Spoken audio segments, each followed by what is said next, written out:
we have to remember that a university is also a fantastic working and study place, which gives you a lot of freedom to define yourself and what you would like to do, and so on.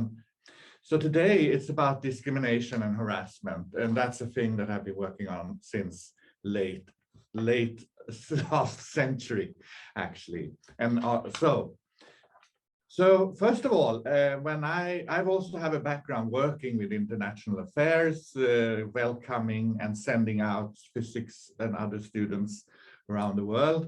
And I realized that some of you might have come here to have a certain idea about what is Sweden and what is it Sweden famous for. And yes, we might, and I think actually now in the ranking we are #1 when it comes to equal opportunities. We usually are among the top 5 or so. And we also have a government that dares to say that they are feminist. Now, this word feminism means very much different things in different countries, but here mainly it means that they realize that different groups of people do have different opportunities and are also target for things like discrimination and so on, and they try to do something about that. Yeah, we have been in peace for over 200 years now, and that has also, of course, affected how we are in our neutrality. We have had a very liberal and welcoming immigration policy that has unfortunately, or it has changed lately, but at least that's something also where we have been a voice for open borders and so on. What you hopefully will already have encountered, and you will learn when you're here, that we have quite a well-developed support for people with varying abilities. If your learning style, for example, is a bit different than what the norm is or what we are used to in a university, we have support, as I will tell you a little bit about how you can accommodate your learning better to your abilities, so to speak. And also we have a long-standing now openness for LGBTQI+ rights. So this is, of course, what we hope we're going to live up to, and there's question marks behind all of them. But maybe you are here with also the idea or the expectation that this is the kind of country you will meet. But what does Lund University, what does Lund University think about these issues? Lund University, like most other universities, will say that they have a non-tolerance for harassment and discrimination. That's something that's very popular to say. But how do we live up to that? Well, the most important thing is for sure that we have to help each other to prevent that these things happen. When they have happened, it's often too late, and it's very hard and very costly, and most of all for the people involved to try to do anything about it. But of course, we also have to have something in place to act when something has happened. So the strong support system comes in many different ways. You as a student can always turn to the first resource. If you want to talk to someone without moving on in the formal process, the studentombud is your first choice, I would say. They have what we could call total secrecy. That means you can talk to them and you own whether they're going to bring it further and so on. And these are words that you need to learn if you have already not already encountered them. Each institution you will be, each department you will be on will have something called a prefect or a head of the department. And they are responsible for action. And they need also to know if something has gone wrong, so to speak. But we have to remember that they do have to act also. And if that, then you can go up in the ladder. Dean is, of course, a head of a faculty, and VC here means the vice chancellor, the head of the university, so to speak. We have a very good student health, which not only have, of course, MDs, regular doctors, so to speak. They also have psychologists, psychiatrists, counseling officers, and so on, that you can turn to for support. Do use them if you do feel down, or if you feel that you need to just talk to someone Don't stay at home and just wait it out. Do contact, don't carry this yourself. You also, as I said, there is a group for pedagogical support, and I don't know if you already have got some information about that. They are also very well equipped, and each faculty then will have one contact person there, and you can contact them and discuss what your special learning style or learning abilities are, and they will together with you design something and then approach the teaching unit to see what the best way they can do to help you learn. And then we have a network both for students and employees for LGBTQI plus people. And if you don't have to remember, or you don't have to remember all this, but of course you will also have a network of study advisors. Student unions are very important here, teachers, and of course administrators. But make sure that you go to a person that you really think can give you the correct. Not everybody knows. And what is important here is, of course, to work against what usually happens is that nothing happens. Something has happened, or some discriminating behavior or structure or whatever is just there year after year and is allowed to continue existing. So what you need to help us with is to break this idea of a culture of silence. So what are we going to do today? We will, of course, you ask, why are you here? Well, I hope I have convinced you that we take this very seriously and that we try to bring up these issues when people come to learn, because we know you're coming from different universities with different kind of policies here, so that you're sure about what we're doing and what our policies are. So the first thing I want to tell you a little bit is about giving you some examples, giving you some definitions on what is discrimination and harassment. And then we're also always going to try to think about how could this be prevented. And then we have to talk about what do we know from research and policies that are the people that usually are the targets. We should not talk about victims and perpetrators here. We should talk about targets and people who are performing the discrimination. So, and we also, as I already started to do, what can you do when it has happened? So let us then maybe start with some examples. I will give you some cases where we can see where things have happened, so to speak. I'm not going to talk about the extreme cases of discrimination, sexual harassment, and so on, because they are, excuse for the expression, even though they go unnoticed, but they are, when you put them in a case, quite obvious, right? And we know that we should react against the sexual harassments and so on. But I will give you some more subtle things, and I will also tell you why they can be important. So every year, every fifth year, Lund University is doing an environmental survey for the students, and they ask many different questions. And this is of course something that is done in many universities. And among them are questions in this kind of belonging to discrimination and harassment issues. And what we have found is that about a fifth of our students report in these kind of surveys that they have experienced bad treatment from teachers, from administration, or from fellow students. But the interesting thing is,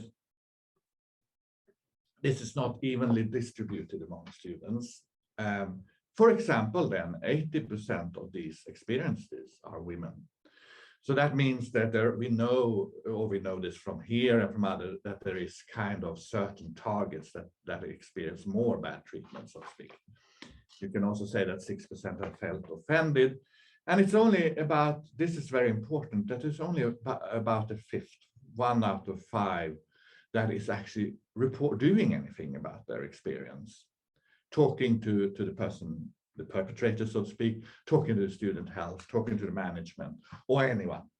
So there's a big hidden number here, a large hidden numbers that we don't know about. So we have to remember that for each, and this is not even the formally reported cases, they are much less. But these are then the ones that do anything about it. One can always speculate why that happens. Maybe it's because people don't feel or don't believe or don't think that it would help, or maybe they are worried about that there will be some prosecution and so on. But we need to change these numbers. We have to, that's for sure. Here's an example of what could happen, and this is quite a bad one. So to speak, it happens to be from the economic faculty. And here you will, I just read it up for you.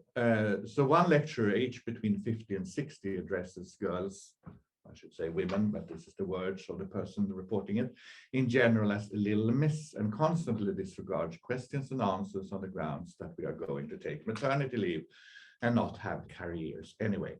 At the same time, I had 30 to 40-year-olds on my course who behaved extremely improperly to the 5 women that were in the group. So this is an example of what could happen. This teacher is, of course, behaving very inappropriately, using derogatory notions like little miss, which is, of course, not okay in any sense in a professional setting. And also then assuming, which is often unfortunately true, that women are linked to being parents and therefore can't have careers, which is kind of ironic in a country where we try to talk about parental leave and have it. But it's of course true that it's not only gender that is the important thing here. We have other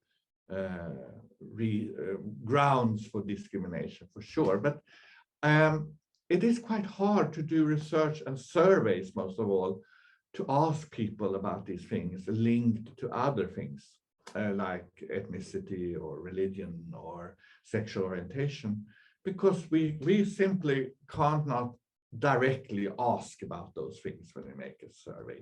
In some countries, like in the United Kingdom and United States, it's much easier, but here we have strict regulations against that.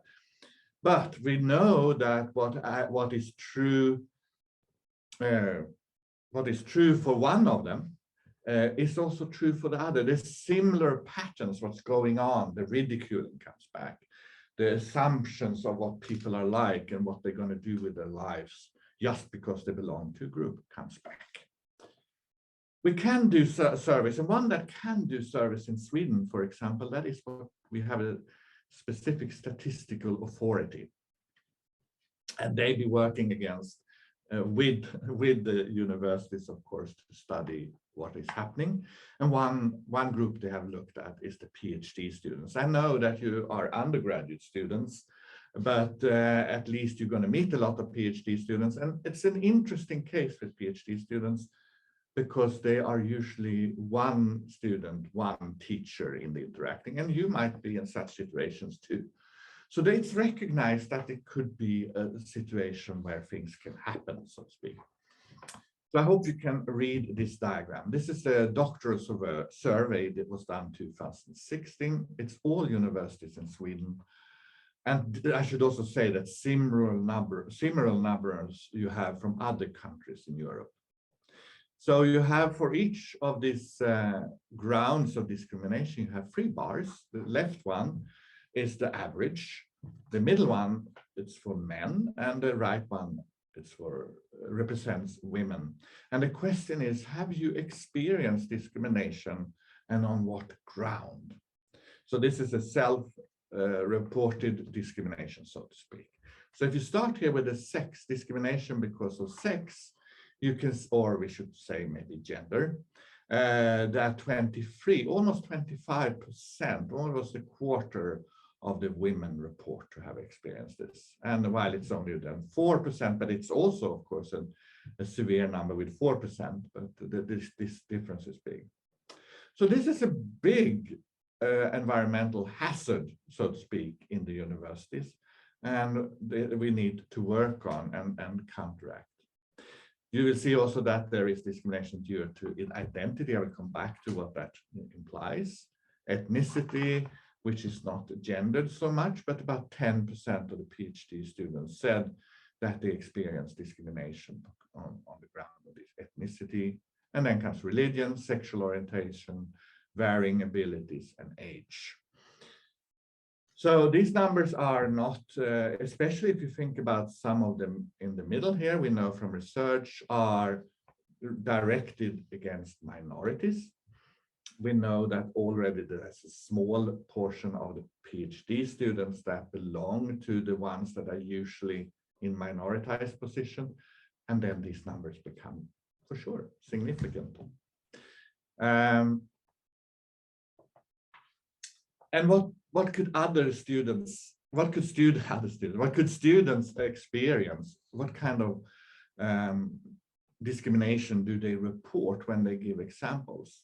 So if you have, for example, got a decision of a support from the pedagogical support, then of course you have the right to do that kind of examination without being subjected to any discrimination. But this can happen. It is as though one assumes that we cheat just because we write at home. So this student has then been, due to some reasons, allowed to do their exam or an alternative exam at home, because by some reason they have problem to do it in large halls. Could be social anxiety, it could be some sort of concentration disorder or something like that. The other students have exams in university halls. I had to write 2 essays. The essays do not correspond to 5 credits each. My first essay is 60 pages long. So what the teacher has done here is exactly probably what the students say. It's an alternative form of examination that may be relevant to the course, but not in relation to what the others are expected to produce.